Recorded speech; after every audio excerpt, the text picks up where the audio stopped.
सारी दुनिया को कह दो कि कॉपी दैट। हम ला रहे हैं प्रभु श्री राम की गाथाओं को उन्हीं की धरती पे, उन्हीं की भाषा में, उनके ही सामने। हम प्रभु श्री राम की महागाथा को ला रहे हैं उनके सामने।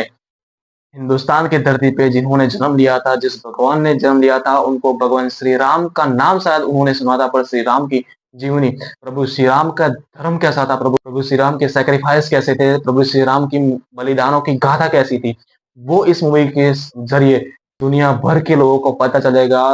वर्ल्ड को देखने को मिलेगा, सुनने को मिलेगा, जानने को मिलेगा इस मूवी के जरिए। रामायणम, संस्कृत में बोलिए रामायणम।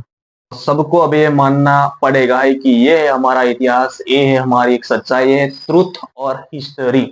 पता नहीं क्यों हम कुछ भारतीय लोग इससे मुंह मोड़ते हैं कि ये इतिहास नहीं है, एक माइथोलॉजिकल कहानी है। जी नहीं, हिंदुस्तानी ही शायद इसको अपनाने से इनकार करते हैं, पता नहीं क्यों। पर ये एक माइथोलॉजिकल कहानी नहीं है, ये एक हिंदुस्तानियों से, हर एक हिंदुस्तानियों के साथ जुड़ा हुआ ये एक हमारा अभिन्न अंग है, एक हमारा ही इतिहास है जो पहले हो चुका है। वही इतिहास की गाथा अभी हमको बड़े पर्दे पे देखने को मिलेगी। इसका एक एक छोटा सा, तिनका सा, छोटा सा एक आगाज कह सकते हो। रामायणम का ग्लिप्स वो है, और वो छोटा सा आगाज बड़ी युद्ध की घोषणा है भाई। टीजर की शुरुआत होती है एक वार्निंग के साथ कि हेडफोन लगा लीजिएगा और दिल से महसूस कीजिएगा, क्योंकि ये दिल से जुड़ी हुई गाथा है, दिल से जुड़ी हुई एक हमारी पौराणिक इतिहास है। इसलिए मैंने खुद एक्सपीरियंस किया है हेडफोन लगा के, इसलिए मैं खुद ही कह रहा हूँ कि हेडफोन लगा के सुनिएगा कि आपको लिटरली लगेगा कि आप कोई स्वर्ग के अंदर पहुंच चुके हो। इसका म्यूजिक वैसा है, इसका हर एक सीन वैसा है, हर एक सीक्वेंस वैसा है, सब कुछ। मतलब कि बीजीएम से लेके जो जो आपके सामने रख रहे हैं, आपको सुनाई दे रहा है, सबको, सब कुछ आपको एक अलग जगह पे, स्वर्ग का, स्वर्ग के अंदर आप पहुंच चुके हो। ऐसे खुद एक भगवान के सामने आप बैठ चुके हो और सारा का सारा ध्यान उसके अंदर। ऐसा कुछ अनुभूति आपको खुद को होगी ये सुनने के बाद। और अंग्रेजी भाषा के अंदर सब कुछ लिखा हुआ आता है, पर मैं, विवाद हो जाएगा, पर मैं बोलूंगा जरूर कि अंग्रेजी भाषा के अंदर ही क्यों सब कुछ लिखा हुआ है इसके अंदर, पता नहीं क्यों। शायद दुनिया को भी ये दिखाना है हमारी गाथा को, इसलिए हमारी माँ गाथा को दिखाना है, पर उसके साथ भी आप अटैच कर सकते थे हमारी हिंदी पौराणिक भाषा कह सकते हो, हमारी भारतीय भाषा हिंदी को भी आप अटैच कर सकते थे इसके अंदर। पर आपने सिर्फ अंग्रेजी में ही क्यों लिख दिया इतना ज्यादा? क्योंकि मेरे को खुद को ट्रांसलेटर की जरूरत पड़ चुकी थी कहीं पे, गूगल पे ट्रांसलेटर मैंने खुद ओपन कर लिया था, क्योंकि मैं अनपढ़ हो गए। तो टीजर शुरू होता है, टीजर हमारे सामने शुरू होता है और आगे बढ़ता है तो कुछ टेक्स्ट के साथ, एक के बाद एक टेक्स्ट हमारे साथ, नाम हमारे सामने आते जाते हैं। समय के अस्तित्व के बाद त्रिदेव इस तीनों लोकों पे शासन करते हैं, तीनों लोकों पे शासन करते हैं। समय के बाद वो तीन लोक कौन है वो आपको बता देता हूँ, आपको पता ही होगा, पर फिर भी मैं बता देता हूँ कि तीन लोक कौन है। स्वर्ग लोक, नरक लोक और पाताल लोक। इन तीन लोगों की बात हो रही है। तीनों पे शासन करते हैं कौन? त्रिदेव। त्रिदेव कौन है? तो उनकी त्रिदेव की वन बाय वन हमारे सामने प्रतिमाएं दिखाई जाती है, वन बाय वन उनका चेहरा दिखाया जाता है, उनका नाम दिखाया जाता है, और वो कौन है उसकी एक लाइन हमको देखने को मिलती है। और वो तीन कौन है? ब्रह्मा, विष्णु और महेश। हम शुरुआत करते हैं भगवान विष्णु से। क्यों भगवान विष्णु से शुरुआत करते हैं? क्योंकि पहले नंबर पे है ब्रह्मा जी। ब्रह्मा जी का जो है उदय, मतलब कि उनका जन्म, पौराणिक कथा के अनुसार वैसा माना जाता है कि भगवान जो ब्रह्मा है उनका जन्म हुआ है भगवान विष्णु के नाभि के जो कमल है, कमल के अंदर से उनका उद्भव हुआ है ब्रह्मा जी का, वैसे कहा जाता है। तो मेकर से उन्होंने भारत के साथ हमारे धर्म को बताने की पूरी तैयारी की, पूरी तैयारी के साथ वो इस मूवी को बना रहे हैं। यहीं से हमको पता लगता है कि कितना डीपली उन्होंने इस मूवी को अपने अंदर उतारा है और कितना डीपली वो इसकी जो जड़ तक जाने की पूरा प्रयास किया है, मूवी के जड़ तक जाने का पूरा प्रयास किया है इस मूवी को बनाने से पहले, और वही निखर के हमको इस फर्स्ट ग्लिम्प्स के अंदर दिखता भी है बहुत जगह पे।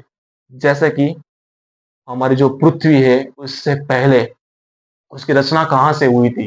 भगवान ब्रह्मा ने इस सृष्टि की सबसे पहले रचना की थी। हाँ जी, और ब्रह्मा जी ने ही इस सृष्टि की रचना की थी। और उसके बाद हमको दिखती है भगवान विष्णु। भगवान विष्णु हमको दिखते हैं, उनके नीचे भी एक टेक्स्ट के स्वरूप में लिखा आता है, और रक्षक, प्रोटेक्टर। भगवान विष्णु एक रक्षक के तौर पे हम हमारे सामने आते हैं। और तीसरी प्रतिभा हमको दिखती है गणेश, भगवान शिव की। और उसके अंदर नीचे लिख के आता है द डिस्ट्रॉयर। और वो वैसे आता है जैसे ही लिख के आता है, भगवान शिव की प्रतिमा हमारे सामने दिखती है। विनाशक भी कहा जाता है उनको, भगवान शिव विनाशक के तौर पे उनको जाना जाता है। त्रिदेव ने पूरी सृष्टि की रचना की है, पर रामायण क्यों हुई उसका जवाब भी आपको ये जो गिलिप्स है वो देते हैं कि जब तीनों लोगों पे कब्जा करने की धमकी मिलती है, सभी युद्धों को समाप्त करने के लिए एक बड़ा सा युद्ध प्रारंभ हुआ। 5000 वर्षों से 2.5 अरब लोग जिसकी पूजा करते हैं। आप जो टेक्स्ट आ रहे हैं ना वो मैं पढ़ के सुना रहा हूँ आपको। जो टेक्स्ट है ना वो कितना डीपली बात करते हैं आपको, वो अंग्रेजी में है पर मैं ट्रांसलेट कर रहा हूँ हिंदी के अंदर कि कितना डीपली ये लोग आपके साथ वो कनेक्शन बनाना चाहते हैं, कनेक्शन बना रहे हैं वो एक धर्म के साथ, आपकी सनातनी संस्कृति के साथ भी। राम के विरुद्ध रावण की महागाथा, ये वो श्री राम और रावण का जो फर्स्ट लुक हमको दिखता है वो पीछे की तरफ से, और वीएफएक्स के तौर पे मैं बात कर रहा हूँ, ये आपके सामने मैंने प्रेस किया है कि वीएफएक्स के तौर पे जो राम, प्रभु श्री राम और रावण का एक एनिमेशन टाइप एक वीएफएक्स के ऊपर वो बनाया गया जो दिख रहा है हमको, वो इतना यार फॉर्म लगा, इतना फॉर्म, इतना स्पिरिचुअलिटी से साथ हमारे साथ जुड़ चुका है कि एकदम गुस्सेबम्स वाला वो मोमेंट मेरे सामने ला के खड़ा करता है। श्री राम और रावण के बीच जो लड़ाई हुई थी ना वो सब कुछ मेरे सामने वो ला के खड़ा करता है। सिर्फ एक ग्लिप्स, सिर्फ एक इमेज, सिर्फ एक वीएफएक्स, और क्योंकि उसके साथ बैकग्राउंड के साथ जो जुड़ा हुआ म्यूजिक है, बीजीएम है, वो भी लिटरली मेरे दिमाग के अंदर, मेरे हृदय के अंदर पूरा पूरा घुस चुका था। मेरे आंखों पे वो इमेज थी और दिल में। और उसके बाद रावण का एक इंट्रो आपके सामने रखते हैं वो लोग, बेसिकली वो वीएफएक्स वाला लुक, यस, यस का लुक एज अ रावण। तो उसके साथ लिखा आता है पावर और रिवेंज, शक्ति और प्रतिशोध। रावण के पास शक्तियां बहुत अधिक थी, मतलब कि देवी देवताओं से भी अधिक शक्ति उसके साथ ही, पर उसने इस्तेमाल है वो किसके अंदर किया? प्रतिशोध के लिए। उसकी ताकत का उसने उपयोग किया प्रतिशोध के लिए, अधर्म के लिए उसने अपनी शक्तियों का उपयोग किया था। रणबीर कपूर एज अ श्री राम का हमको एक ग्लिप्स दिखता है, साथ लिखा आता है धर्म और बलिदान, या धर्म एंड सैक्रिफाइस। प्रभु श्री राम की तस्वीर के नीचे लिखा आता है धर्म के रास्ते पे भले ही कुछ भी हो गया उनके जीवन काल के अंदर, कितनी भी परिस्थितियां, विकट परिस्थितियां उनके सामने आई थी, कितनी भी परिस्थिति, फिर भी उन्होंने अपना जो धार्मिक जो अवतार है, धार्मिकता नहीं छोड़ी, धर्म का रास्ता उन्होंने बिल्कुल नहीं छोड़ा था। हमारे गुजराती में तो भी ये कहा जाता है कि राम कभी हंस्या નથી અને ભગવાન કૃષ્ણ કદી રડ્યા નથી। मतलब कि भगवान राम है कभी भी हंसे नहीं थे, और भगवान कृष्ण है वो कभी रोए नहीं थे। और यहाँ से दो जो भगवान श्री राम है और रावण का जो लोक है वो समाप्त होता है, और भगवान श्री राम का जो लोक है वहां से वो भगवान श्री राम एक तीर छोड़ने वाला एक ग्लिप्स आता है, तीर छोड़ते हैं और हमारे सामने लिखा आता है, इंट्रोडक्शन ऑफिशियली स्टार्ट होता है। प्राचीन मंदिरों के अंदर जाते हैं तो पत्थर के ऊपर कुछ आकृतियाँ बनाई जाती है, बनी होती है पत्थर के ऊपर। प्राचीन मंदिरों के अंदर हम जाते हैं तो वो कुछ आकृतियाँ हम देखते हैं बहुत पुरानी-सी। वैसे ही कुछ आकृतियाँ हम के साथ हमको इंट्रोडक्शन मिलता है इधर Ranbir Kapoor as a Shri Ram, Yash as a Ravana, Sai Pallavi as a Mata Sita और दुबे जी लक्ष्मण के अवतार में है और हनुमान जी के अवतार में हमको सबको देखने को मिलेंगे हमारे लाडले, हमारे चहीते सनी पाजी। वो नाम आता है साई पल्लवी एज़ अ माता सीता का, तो उनके पीछे भी आकृति के तौर पे हमको देखने को मिलते हैं माता सीता का एक चेहरा सा बना हुआ है हाथ में हिरण लेके ये कुंभकर्ण जिसके अंदर हमको आकृति के अंदर दिखते हैं जिनको जगाने के लिए जिनको जगाने के लिए रावण ने पूरी बैंड बजा दी थी मतलब के बैंड लेके आ गए थे नगारा वगैरह सब कुछ उसके कान के अंदर तक बजा दिया था कि वो कहीं किसी भी हालत में उड़ जाए नहीं तो हमारी लंका उठ जाएगी। हमको म्यूजिक डायरेक्टर म्यूजिक किसने दिया है उनका नाम हमारे सामने आता है एंज जिमर एंड ए आर रहमान। बात करें हैंस जिमर, हैंस जिमर एक हॉलीवुड के म्यूजिक डायरेक्टर है। म्यूजिक उनकी नसों में बसता है वैसा कहते हैं हॉलीवुड लवर्स भी कि उनका म्यूजिक हो मतलब कि कुछ बात ही पे अलग होती है वैसे कहते हैं हॉलीवुड लवर्स भी। तो इनके साथ है या रहमान जी भी इनके साथ है तो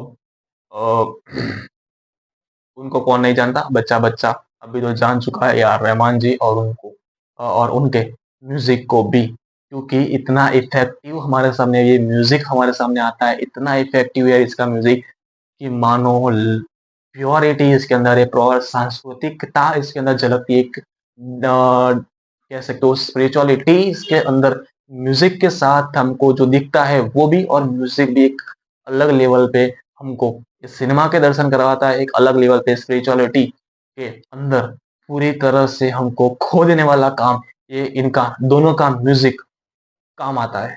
जब रावण माता सीता को लेके जा रहा होता है तब जटायु वो देखता है और उन दोनों के बीच रावण और जटायु के बीच में भिड़ंत होती है माता सीता को बचाने के लिए जटायु अपना प्राण त्याग देते हैं। वही आकृति हमारे सामने दिखती है। हम सभी को पता है कि रामायण की लिखावट किसने की थी पर यहाँ पे राइटर का नाम आता है श्रीधर। क्यों मतलब कि इस मूवी के जो डायलॉग्स वगैरह रहेंगे शायद वो उन्होंने लिखे हो सकते हैं। बाकी कहानी तो हम सबको पता है क्या कहानी है क्या इतिहास है वो सबको मालूम है। बस डायलॉग्स श्रीधर ने लिखे हैं जिन्हों पिछली मूवी से पठान टाइगर 3 जैसी कोई कंट्रोवर्सी की बात नहीं है भाई। बड़े अक्षरों के साथ नाम आता है नीतीश तिवारी का। नीतीश तिवारी जी की पिछली मूवीज आप देखने जाओगे तो फर्स्ट पे है दंगल मूवी। आमिर खान की दंगल मूवी और उनकी वो पहचान बन चुकी है क्योंकि इस 2000 करोड़ का कलेक्शन उन्होंने उनकी मूवी ने किया था जो अभी तक कोई तोड़ नहीं पाया है। आ गए भले पुष्पा वाले पुष्पा 2 वाले आ गए कल की आ गई आ गया बाहुबली 2 बाहुबली भी आ गया पर फिर भी दंगल का रिकॉर्ड आज भी वहीं पे कायम है 2000 करोड़ के साथ इंडियन भारतीय फिल्म फर्स्ट नंबर पे अभी कलेक्शन के मामले में अभी भी टॉप पे विराजमान है। क्या रामायण उसको पार करेगी और नीतीश तिवारी क्या अपना ही रिकॉर्ड तोड़ेंगे रामायण के थ्रू। और उनकी दूसरी मूवी है छिछोरे राजपूत की सुशांत सिंह राजपूत की छिछोरे।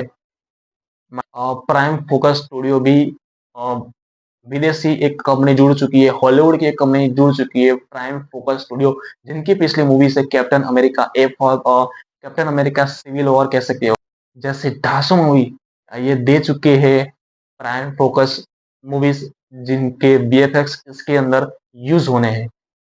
जिस कंपनी ने ऐसी धमाकेदार हॉलीवुड मूवी के अंदर काम किया है वो भी मॉन्स्टर माइंड क्रिएशन। जी हाँ और ये कंपनी किसकी है ये कंपनी है इस रामायण मूवी के अंदर जो रावण का किरदार निभा रहे हैं उनकी। जी बिल्कुल यश की ये कंपनी है सुपरस्टार यश की एक कंपनी है तो भारतीय का नक्शा दिखता है। पर आपने ये नोटिस किया होगा ही शायद कि भारत के अंदर जो निचला जो भाग है वहां पे बॉर्डर बनी हुई है पर ऊपर की तरफ कहीं पे भी कोई भी बॉर्डर बनी हुई नहीं दिखती हमको। क्योंकि क्यों कि हम किसी को नहीं पता कि ऊपर की तरफ से भारत की हद कहाँ तक थी उस समय के अंदर। वो किसी को नहीं मालूम कि भारत की हद कहाँ तक थी उस समय के अंदर, इसलिए वहाँ पे कोई भी बॉर्डर नहीं बनी हुई है, वहाँ पे कोई निशानी नहीं है। मूल जो रामायण है वाल्मीकि जी की है, उनकी जो रामायण है उनका नाम भी है रामायणम। और वही नाम देते हुए इस मूवी का इस फ़िल्म मेकर्स ने रामायणम ही इस मूवी का नाम फाइनलाइज़ किया है और बड़े से अक्षरों में लिखा आता है। और बहुत बेहतरीन आवाज़ के साथ एक तीर आता है और वो बड़े अक्षर के साथ लिखा आता है रामायणम। दिक्कत है कि अंग्रेज़ी में भी इसका नाम आता है रामायणा, पर रामायणा जैसा अंग्रेज़ी में नाम आता है तो वहाँ पे नीचे की ओर लिखा आता है अवर ट्रुथ, अवर हिस्टोरी, हमारा सत्य और हमारा इतिहास। पर ये अंग्रेजी में ही लिखा हुआ है, संस्कृत के अंदर लिखा हुआ आता है, वहाँ पे भी कुछ नहीं लिखा हुआ। पता नहीं क्यों? भले ही 10 सेकंड, 5 सेकंड का हो पर फिर भी हमको स्वर्ग से कम नहीं लगता। वो हमारे हृदय से जुड़ने का काम करता है वो पल। शॉट आता है, आगे कोई खड़ा है, कुछ उड़े हुए और दूसरा एक शॉट आता है आँखों की तरफ, आँखों के ऊपर एक दूसरा एक शॉट आता है। सबको मालूम पड़ चुका होता है कि यही तो है रावण। सीन हमारे सामने जुड़ता है जिसका सबको बेसब्री से इंतज़ार था भगवान राम का। उनका सीन आता है और वो भागते हुए हमको दिखते हैं, पेड़ के ऊपर चढ़ते हुए, भागते हुए दिखते हैं पेड़ के ऊपर और तीर छोड़ते हुए हमारे साथ पूरा का पूरा दर्शन नहीं हुआ पर छोटा-सा एक ग्लिम्प्स दिखा है, थोड़ा-सा उसकी और उनकी जो छोटी-सी हमारे सामने तस्वीर दिखती है भगवान श्री राम की, रणबीर कपूर एज़ अ श्री राम की, हमको थोड़ी-सी झलक दिखती है पर वो एक संतुष्टि वाला माहौल दे जाती थी। से ही हमारी एक्साइटमेंट इतनी ज़्यादा इसके साथ जुड़ चुकी है कि काटे-काटे ना ये 1.5 साल का समय पाए। क्योंकि पार्ट 1 आ रहा है दिवाली के अंदर, वो भी 2026 की। आशाएँ थी उसके साथ खड़े रहने की, ये मजबूत तरीके से खड़े रहने की ये कैपेबिलिटी दिखा रहा है। ये फ़िल्म मेकर भी दिखा रहे हैं कि हमारी अपेक्षाओं के साथ वो खड़े रहेंगे, जैसे मज़ाक बन के नहीं रहेगा। इसलिए ये ग्लिच लाना भी बहुत ज़रूरी था कि हम आशा बनाए रखें या फिर ना। तो सिर्फ़ 5 स्टार कास्ट ही फाइनलाइज़ के तौर पे हमको दिखती है। और साथ ये 5 जो कैरेक्टर है, 5 जो किरदार है, वही रामायण की गाथा के अंदर मेन कैरेक्टर है। इसलिए शायद हमको इन 5 किरदार का ही नाम हमको दिखता है।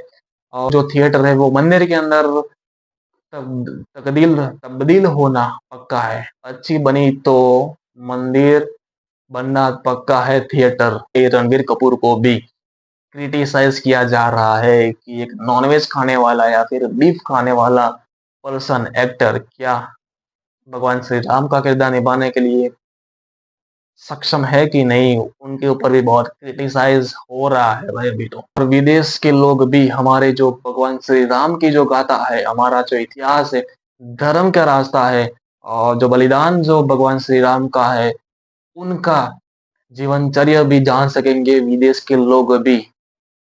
और विदेश के लोगों से भी ये जुड़ सकती है ये गाथा।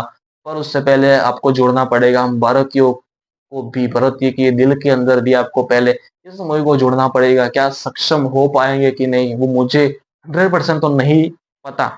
मैं यही कहूँगा कि हमारी भावनाओं के साथ मत खेल जाना, समय ले लो और सच्चा और अच्छा बनाओ।